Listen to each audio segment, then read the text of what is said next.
Olá, eu vou apresentar o trabalho de catadores a agentes ambientais, educação e reciclagem de resíduos sólidos urbanos. Eu sou Marília Veronese, da Unicinos, Programa de Pós-Graduação em Ciências Sociais. Esta pesquisa trabalhou com catadores e catadoras de material reciclável urbano.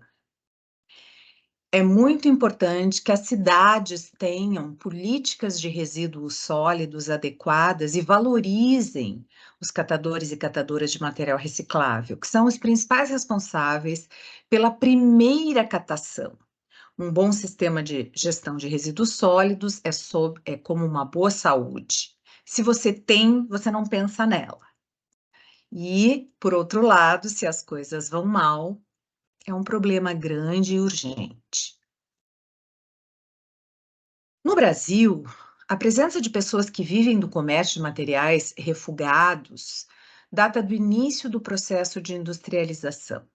Na verdade, desde o Brasil colonial, havia pessoas que coletavam resíduos domésticos e eram muito discriminadas.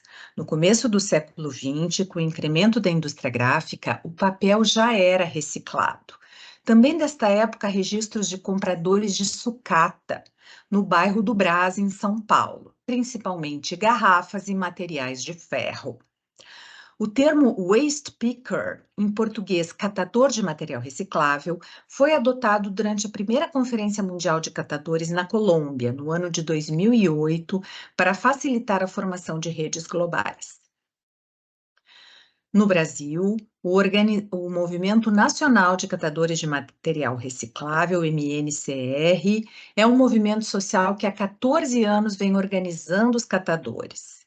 Eles buscam a valorização da categoria, que é um trabalhador cujo trabalho está registrado no Código Brasileiro de Ocupações e tem a sua importância. A classe é formada por trabalhadores pobres, oprimidos pelas estruturas do sistema social que buscam o seu protagonismo popular.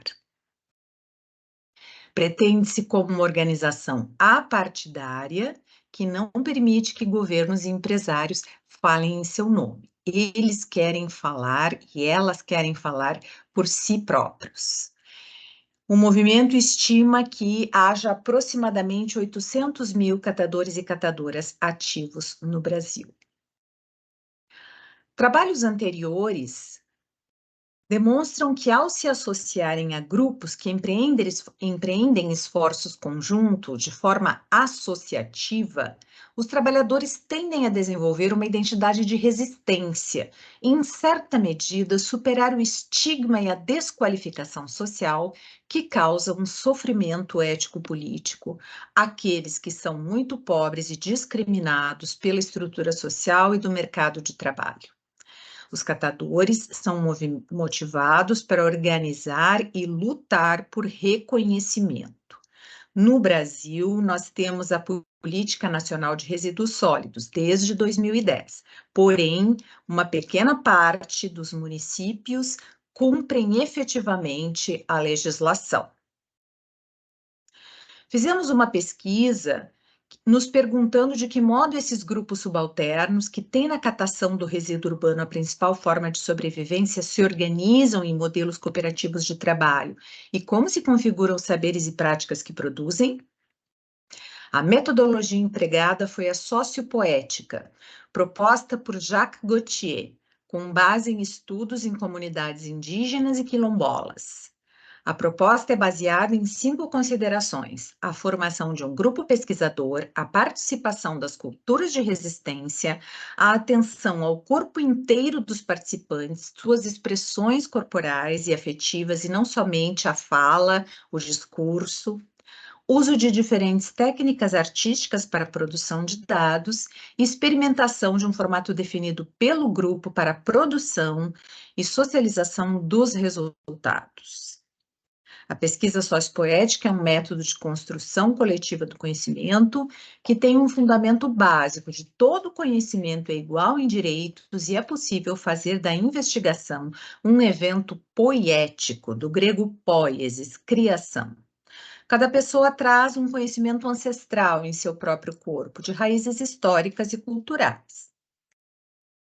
As influências do método são o teatro do oprimido de Augusto Boal, a pedagogia do oprimido de Paulo Freire, a pesquisação participante de Carlos Rodrigues Brandão, a filosofia da diferença de Deleuze e Guattari e a análise institucional de Georges Lapassade. O registro empírico é uma cooperativa de catadores de 25 pessoas em Canoas, cidade próxima a Porto Alegre, capital do estado do Rio Grande do Sul. A cooperativa chama-se Coop Camate. Aplicamos a metodologia sociopoética e, após a realização das técnicas de relaxamento, o grupo utilizou formas variadas, artísticas, verbais e não verbais, de expressar sua compreensão, pensamentos e sentimentos sobre o tema em questão. Tivemos várias sessões.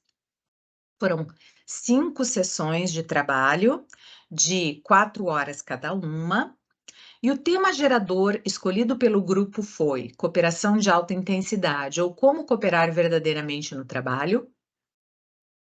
Assim, foram tratados também vários temas, como a liderança, a consciência do grupo para ação e mudança, as responsabilidades individuais, o que é necessário para o trabalho associativo funcionar, não é? E o grupo então manifestou seus sonhos, aspirações futuras e o desenvolvimento da confiança e da honestidade.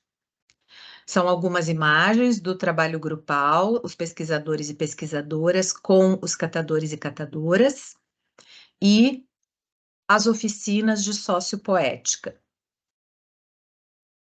Aos poucos, o grupo pesquisador foi identificando os nós que atravancam a sua cooperação de alta intensidade e elaborando sofrimentos ético-políticos decorrentes da atividade de catação, ainda muito dura e mal remunerada. Porém, o sujeito desqualificado socialmente, com baixa autoestima, acaba se reciclando, como faz cotidianamente com o refúgio da vida diária da cidade. O lixo vira material reciclável, vira renda e dignidade, e a pessoa do catador, aquele que realiza esta alquimia, portanto, um alquimista da sua própria realidade social. Um deles nos relata: no início eu era um papeleiro, hoje sou um agente ambiental e contribuo para manter a cidade limpa.